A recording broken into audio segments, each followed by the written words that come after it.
The scent of simmering spices and slow-cooked vegetables hung in the warm night air, mingling with the dry earth and smoke from the fire. The last embers of sunlight bled away beyond the horizon, leaving a sky of velvet black, pinpricked with stars. The desert exhaled, its breath cooling, whispering against the tents and worn bedrolls. Chandler stirred from his place near the fire, watching the flames gnaw at the wood. The lingering crackle steadied his nerves as he glanced at Layla, who bent over their makeshift cookpot, her brow furrowed in quiet concentration. Marcus lay sprawled nearby, one arm draped over his face, the slow rhythm of his breathing marking his slumber.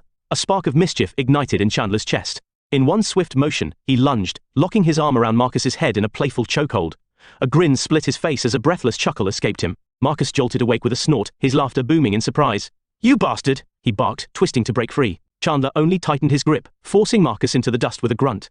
The two rolled in the sand, kicking up dirt, their struggle punctuated by breathless laughter. Pinned beneath Chandler's weight, Marcus wheezed, all right, get off me, you giant prick." Chandler released him with a triumphant smirk and climbed to his feet, brushing sand from his clothes. Layla barely glanced up, shaking her head, but the ghost of a smile played at her lips. The three of them burst into shared laughter, their voices breaking the quiet desert hush. Then the sound of leather gloves clapping shattered the moment. A sharp, metallic ring echoed between the rocks, like steel kissing steel.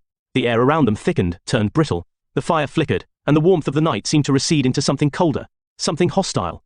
All three snapped to attention.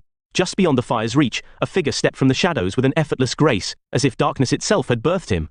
The firelight caught the edge of a beaked mask, its polished surface gleaming like the eye of a predator. The man's robes, heavy and layered, were adorned with jeweled chains and intricate embroidery that glinted in the dim light.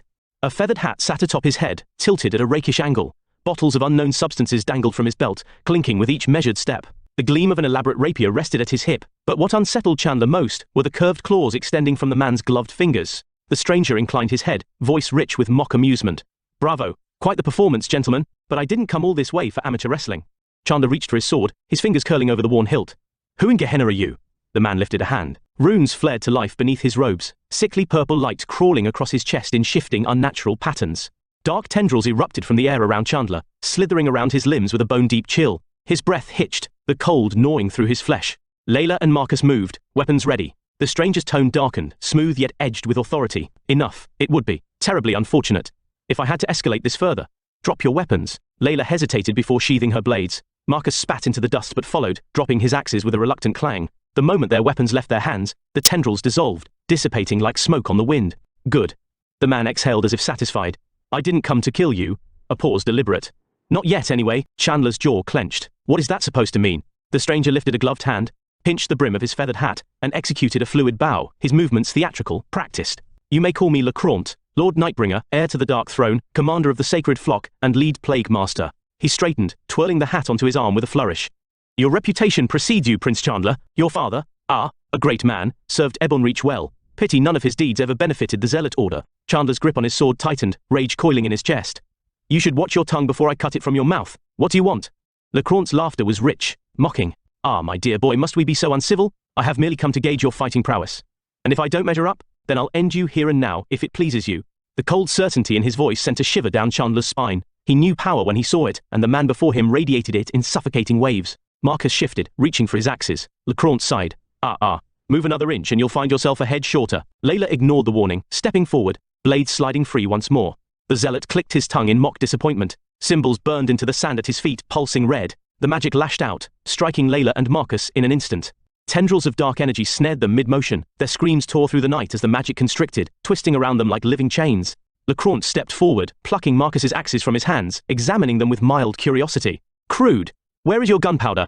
He turned to Layla, ripping her blades away. Solaran steel. Primitive, but at least functional. With a flick of his wrist, the weapons crashed into the dirt. Chandler felt the vibrations reverberate through his bones.